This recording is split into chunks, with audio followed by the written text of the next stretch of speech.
Hey guys, as you can tell, I'm in a new filming location. Currently, I have family staying with me.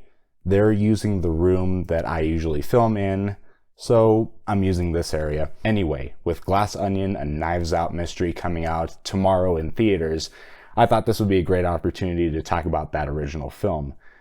Knives Out is directed by Rian Johnson and is a classic whodunit centered around this family, the Thrombys, who have just experienced the death of their patriarch. So soon they're greeted by a detective, played by Daniel Craig, who suspects foul play and suggests that there's more going on than this family could have ever imagined. As you guys could probably tell, lately I've been pretty loose with spoilers in my reviews. And I'm going to keep this one spoiler-free because Knives Out isn't as big of a film as, say, The Avengers, which I would say the vast majority of you have at least seen that film once. I would say there's probably a healthy amount of you out there that haven't actually seen Knives Out and actually do want to see it. So I'm going to keep things vague because this film is definitely worth watching. A thing that's very present here is Rian Johnson's love for classic mystery. The setting is this huge house with a lot of rooms that is just filled to the brim with details. There's even this secret window that's hidden behind a wall. You have this detective that has certain quirks to his character. Of course, all of the characters have a certain motive that could make them the killer. And it's just all these hints and nods that it reminds me of movies like Scream or Kingsman: The Secret Service, where they're films that are love letters to their genre, and Knives Out is no different. This film is quite a celebration of the whodunit. Also, something that adds to this is the color palette, I would say, because it's not flashy by any means. And I almost don't want to say dull, even though it's what some people would say on their initial reaction, because there are colors that stand out. But I guess the right thing is that these colors just have a certain age to them. They feel older. And all of that combined, it just adds for a film that's a good old-fashioned throwback to classic whodunits of decades past. And this film, of course, top to bottom, has a great ensemble cast. You have people like Jamie Lee Curtis and Michael Shannon and Toni Collette, and three others that I'll get to in a minute. But having these great actors really shows in this movie, because when you see these characters interact with each other, or better, fight with each other, they feel like a real family. Their conflicts feel like real conflicts. Their arguments feel like those you would see in real life. And you get the sense that this cast actually kind of became a family while they were filming this, because there's just so much charisma in these scenes. And this brings me to Chris Evans, who goes very against what we expect from him in this movie. We've seen him as Steve Rogers, this selfless, heroic, caring person, but he's a dick in this film. But he's the kind of dick that you just love seeing on screen, and he's just having the time of his life being this character, and he just eats up the screen. And of course, you have, with no question, my favorite part of this film, the element that I take away the most from it, and that is the character and performance of Ana de Armas, which, by the way, that is the way that you say her name. I've seen so many people butcher it online. It's incredible. It wasn't her first role, but it was one where I remembered her ever since, and that's how good she is in this film. What helps is that her character is just very endearing. You just love this person that you're spending a lot of time in the film with, because the focus of the film, without giving too much away, is on her character, and you want to see her come out on top. Like all the other characters in the movie, she does have a goal that she's working towards, but unlike the others, she's not corrupted. She stands out by being this wholesome character that is driven by her goodwill and wanting to help people. And all of the great emotions of the film are from her. And there are just these scenes where she has this sadness behind her eyes where she doesn't need to say anything, but you just know this character is emotionally devastated. because her character was the nurse of the man who was murdered, played by the late, great Christopher Plummer. And you get a few scenes with them, and you look at them and you think, wow, they're such great friends. But then when you actually start to think about it, you realize it's actually something else. It's actually deeper than that. And it's kind of like this father-daughter dynamic, because her actual father is not there, and Christopher Plummer's family, at least most of them, are kind of like vultures that are just there for his money at this point. So they fit together really nicely. So you just love their dynamic, and it goes into some interesting places that lends to quite a bit of warmth for a movie about murder. And then, of course, you have one of my favorite actors of all time in Daniel Craig playing this detective. Like Evans, this is another change for this actor, because mostly we've seen him as James Bond, the stoic badass. But he disappears so well into this character that I just forgot about James Bond. I just saw this other character. Here he has this great southern accent. He's charismatic with a bunch of humor.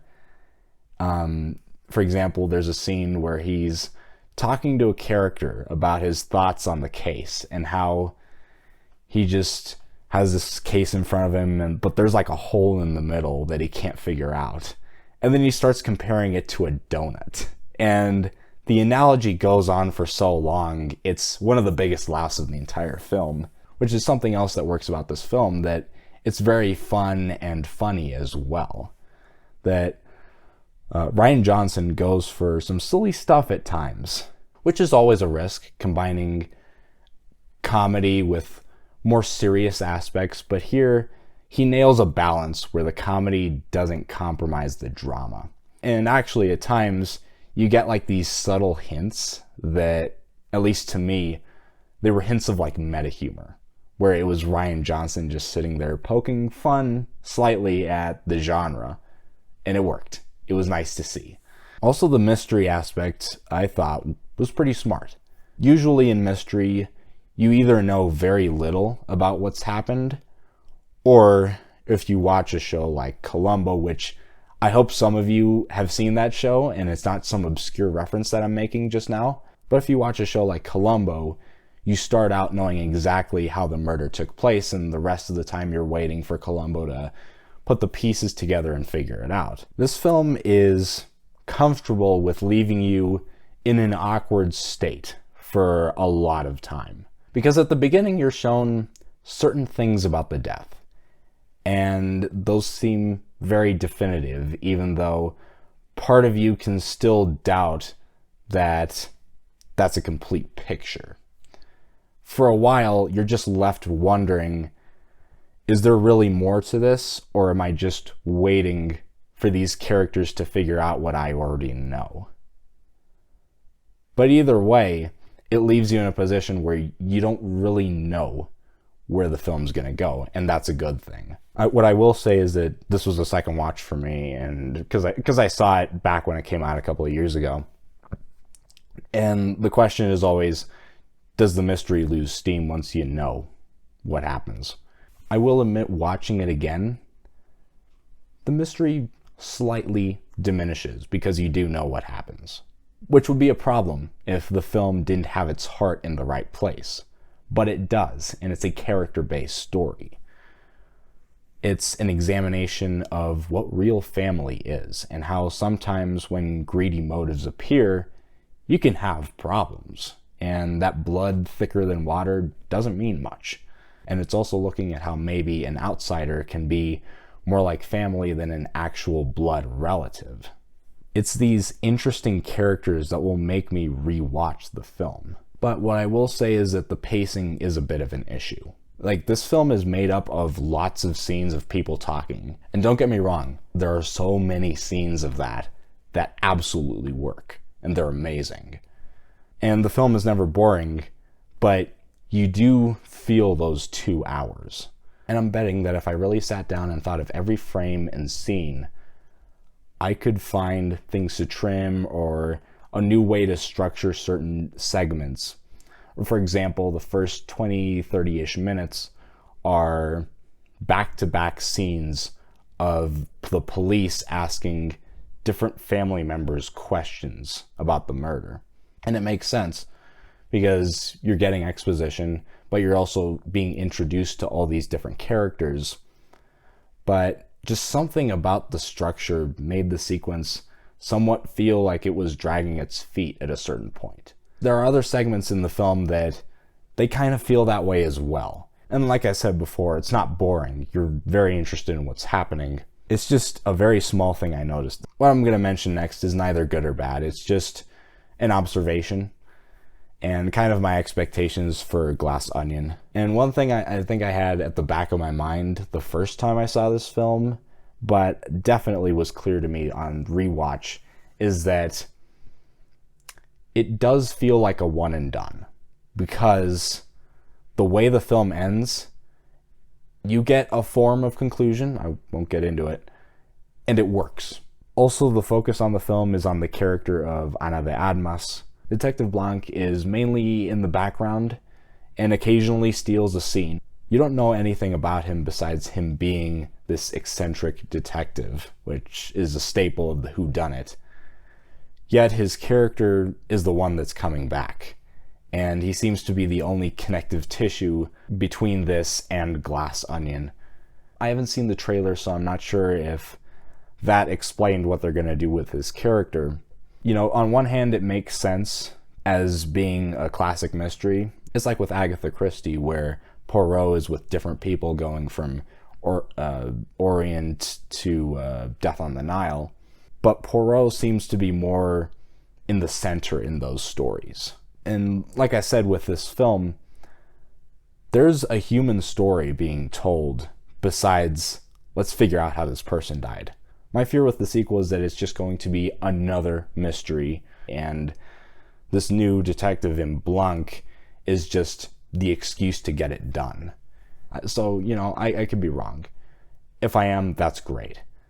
I'll eat that kind of crow any day of the week. And I think anyone would agree with me when I say this, that I would rather expect a film to be kind of disappointing and then find out it's awesome than expect something awesome and leave disappointed. As for this first one, I'm going to give Knives Out an A-. I'll be back with my review for Glass Onion. Stay tuned for that. Leave your expectations for that film down below in the comment section. I'll see you then.